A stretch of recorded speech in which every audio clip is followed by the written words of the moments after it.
Most of the total energy demanded by heating and hot water production systems in the tertiary sector are covered by means of combustion boilers. Traditional boilers, besides being less efficient, waste a lot of heat due to, among other issues, the high temperature of the exhaust gases.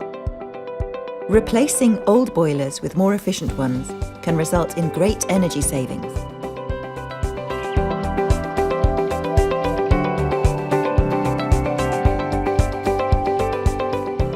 Condensing boilers, apart from having better insulation and lower thermal inertia during startup, can use a higher amount of the energy of the hot gases.